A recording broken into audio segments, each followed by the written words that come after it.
नमस्कार Byju's exam prep IAS Hindi platform पर आपका स्वागत है। दोस्तों आज हम लोग 11 दिसंबर 2022 के दैनिक क्विज की चर्चा करेंगे जो कि आपके आगामी संघ लोक सेवा आयोग की प्रारंभिक परीक्षा के दृष्टिकोण से लाभदायक सिद्ध हो सकता है। तो आइए पहले प्रश्न की ओर चलते हैं। भारतीय शास्त्रीय संगीत के संदर्भ में निम्नलिखित कथनों पर विचार कीजिए। तो पहला कथन दिया गया है, वीणा, मृदंगम, मैंडोलिन ऐसे वाद्य यंत्र हैं जो हिंदुस्तानी संगीत के परिपूरक हैं। तो दोस्तों क्या ये कथन सत्य है? तो यहाँ पर वीणा की अगर बात की जाए तो इसका उपयोग ज़्यादातर कर्नाटक भारतीय शास्त्रीय संगीत में किया जाता है। वीणा के कई रूप हैं जो दक्षिण भारतीय रूप में ल्यूट परिवार का सदस्य है। इसमें भारतीय उपमहाद्वीप से कार्डोफोन उपकरणों का एक परिवार शामिल है। प्राचीन संगीत वाद्य यंत्र कई रूपों में विकसित हुए हैं जैसे कि ल्यूट, जीथर, धनुषाकार वीणा। कई क्षेत्रीय डिजाइनों के अलग अलग नाम हैं जैसे रुद्र वीणा, सरस्वती वीणा, विचित्रा वीणा। तो इस तरह से देखा जाए तो यहीं से ही यह कथन असत्य हो जाता है। अगर मृदंगम की बात की जाए तो मृदंगम यह प्राचीन मूल का एक तबला है। कर्नाटक संगीत में और ध्रुपद में यह प्राथमिक लयबद्ध संगत है जहां एक ही वाद्य को पखावज कहा जाता है और यह दक्षिण भारतीय या संगीत के कर्नाटक रूप का मुख्य तबला है।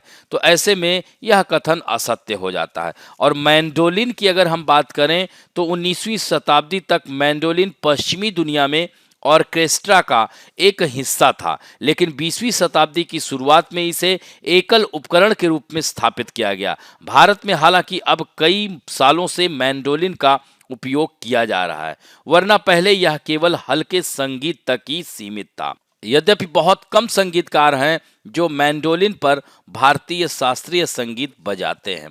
तो दोस्तों इस तरह से पहला कथन असत्य हो जाता है। दूसरा है, हिंदुस्तानी और कर्नाटक संगीत दोनों में ही स्वर मान के लिए तानपुरा का उपयोग किया जाता है। तो तानपुरा वाद्यंत्र का उपयोग मुख्य रूप से हिंदुस्तानी और कर्नाटक संगीत दोनों में किया जाता है। यह धुन नहीं बजाता बल्कि गायक या किसी अन्य वाद्य का समर्थन करता है। यह एक ड्रोन वाद्य यंत्र है। यह एक सितार जैसा दिखता है क्योंकि इसमें कोई परत नहीं होती। तानपुरा का आकार कुछ हद तक सितार जैसा दिखता है लेकिन इसमें कोई परत नहीं होती क्योंकि तार हमेशा अपनी पूरी लंबाई पर लगाए जाते हैं। दूसरा कथन है, भारतीय संगीत के इतिहास की जानकारी भरत मुनि द्वारा लिखी नाट्य शास्त्र से प्राप्त हो सकती है। दोस्तों यह भी कथन एकदम सत्य है।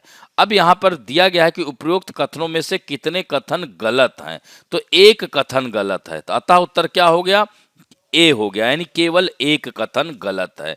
तो इससे संबंधित पीआईबी में आई हुई खबर है और यहाँ पर हमने दिया हुआ है इसके बारे में। अब दूसरे प्रश्न की ओर चलते हैं। ग्रेट इंडियन हॉर्नबिल निम्नलिखित में से कितने राज्यों का राज्य पक्षी है? केरल, अरुणाचल प्रदेश, नागालैंड, सिक्किम और तमिलनाडु। तो दोस्तों इसमें जो उत्तर होगा केरल और अरुणाचल प्रदेश, यानी केवल दो। अतः उत्तर क्या होगा? सी होगा। तो यहाँ पर देख सकते हैं द हिंदू में आई हुई खबर है। तो हॉर्नबिल जो होता है, great Indian hornbill Nepal, Bharat और मुख्य भूमि दक्षिण पूर्व एशिया, सुमात्रा के जंगल में भी पाए जाते हैं। और ग्रेट इंडियन हॉर्नबिल को IUCN red list of threatened species में सुभेद्य के रूप में सूचीबद्ध किया गया है। दोस्तों भारत में अगर बात की जाए तो 3 अलग अलग क्षेत्रों में ग्रेट इंडियन हॉर्नबिल पाया जाता है। जैसे पश्चिमी घाट क्षेत्र अगर हम बात करें, ये वाला क्षेत्र, उत्तरांचल में हिमालय की तलहटी से दक्षिण नेपाल तक भूटान और पूर्वोत्तर भारत में यह पाया जाता है। दोस्तों ग्रेट हॉर्नबिल केरल और अरुणाचल प्रदेश का राज्य पक्षी है और नागालैंड में हर साल 1 से 10 दिसंबर के बीच हॉर्नबिल फेस्टिवल भी मनाया जाता है। दोस्तों यह पक्षी प्राथमिक सदाबहार और नम पर्णपाती जंगलों में भी पाए जाते हैं, मुख्यतः तराई के जंगलों में, लेकिन वे कुछ क्षेत्रों में 2000 मीटर तक भी पाए जा सकते हैं। अब बढ़ते हैं तीसरे महत्वपूर्ण प्रश्न की ओर। हाल ही में चर्चा में रही मालम पंदरम जनजाति निम्नलिखित में से किस राज्य से संबंधित है। तो दोस्तों यह केरल से संबंधित है। यहाँ पर देख सकते हैं द हिंदू में आई हुई खबर है। मालम पंदरम यह सुदूर जंगल में रहने वाले एक छोटे घुमंतु समुदाय का नाम है। तो इसमें मछली पकड़ना, जंगल से फल और अन्य खाद्य पदार्थ इकट्ठा करना इस समुदाय का मुख्य व्यवसाय है। केरल में और भी जनजातियां जैसे पौनियान भी पाई जाती है, कुरुम्बा जनजाति भी यहाँ पर पाई जाती है। अब बढ़ते हैं चौथे प्रश्न की ओर। निम्नलिखित कथनों में से कितने गलत हैं? भारत दुनिया में बाजरे के सबसे बड़े उत्पादकों में से एक है, यह तो सही है। वैश्विक बाजरा उत्पादन में इसकी हिस्सेदारी 50% की है, यहीं पर यह गलत हो जाता है क्योंकि 40% की है। भारत में उगाई जाने वाली बाजरा फसल में सबसे अधिक हिस्सेदारी पर्ल बाजरा की है और दोस्तों पर्ल बाजरा में विश्व में प्रथम स्थान है भारत का ही। तो इस तरह से यहाँ पर देख सकते हैं कि दूसरा कथन सत्य हो जाता है। तीसरा है बाजरा फसल जलवायु परिवर्तन के प्रति प्रतिरोध क्षमता पूर्ण होती है और प्रकाश असंवेद होती है, यह भी कथन सही है। बाजरे के सेवन से एनीमिया, पेलाग्रा जैसी स्थितियों से प्रभावी ढंग से निपटा जा सकता है। तो दोस्तों यह भी कथन सही है, लेकिन इसमें हमें गलत बताना है। तो केवल एक कथन गलत है। दोस्तों बाजरा अत्यधिक चर छोटे बीज वाले घासों का एक समूह है जो व्यापक रूप से चारा और मानव भोजन के लिए अनाज फसलों या अनाज के रूप में दुनिया भर में उगाया जाता है। बाजरा विभिन्न प्रकार की मिट्टी में उगाई जाने वाली एक महत्वपूर्ण फसल है। यह स्वादिष्ट और पौष्टिक चारा प्रदान करता है। यह दक्षिण पूर्व एशिया, चीन, भारत, पाकिस्तान, अरब, सूडान, रूस और नाइजीरिया की महत्वपूर्ण फसलों में से एक है। भारत में यह हरियाणा, गुजरात, महाराष्ट्र, राजस्थान, मध्य प्रदेश और उत्तर प्रदेश में उगाया जाता है। बाजरे की कई उन्नत किस्में प्रचलन में हैं जिन्हें संकरण के माध्यम से बनाया गया है, लेकिन कुछ किस्में ऐसी हैं जिन्हें लोग पशुओं के चारा के लिए उगाते हैं, जैसे राज बाजरा, चरी 2, PCB 141, नरेंद्र चारा बाजरा 3, जाइंट बाजरा, पूसा 322, प्रो एग्रो 1, GFB 1, ये सब इसकी प्रजातियां हैं। दोस्तों यहाँ पर आप लोग देख सकते हैं PIB में आई हुई खबर है कि अंतर्राष्ट्रीय बाजरा वर्ष और विशाल खाद्य महोत्सव 2023 से संबंधित गतिविधियों पर राज्यों के आवास आयुक्तों के साथ खाद्य प्रसंस्करण उद्योग सचिव की गोलमेज बैठक। तो यहाँ पर आप देख सकते हैं PIB में दिया गया है। अब बढ़ते हैं 2022 में आए हुए प्रश्न की ओर। मणिपुरी संकीर्तन के संदर्भ में निम्नलिखित कथनों पर विचार कीजिए। यह गीत और नृत्य का प्रदर्शन है। तो यह पहला कथन सत्य है। दोस्तों मणिपुरी संकीर्तन में अनुष्ठान गायन, ढोलक और नृत्य शामिल हैं। इसे 2013 में यूनेस्को की अमूर्त सांस्कृतिक विरासत की प्रतिनिधि सूची में भी अंकित किया गया था। यह मुख्य रूप से मणिपुर, त्रिपुरा और असम के कुछ हिस्सों में वैष्णव समुदाय द्वारा प्रचलित है। यह भगवान कृष्ण के जीवन और कार्यों को बताने के लिए किया जाता है। तो यहाँ पर दिया गया है यह भगवान कृष्ण के जीवन और लीलाओं की वर्णित करने के लिए प्रदर्शित। इस तरह से तीसरा कथन तो सत्य है। और दूसरा कथन दिया है यह केवल करताल ही वह एकमात्र वाद्य यंत्र है जो इस प्रदर्शन में प्रयुक्त होता है।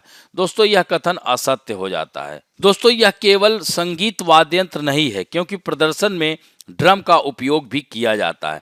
ऐसे में दूसरा कथन गलत हो जाता है। तो 1 और 3 सही है, अतः उत्तर B होगा।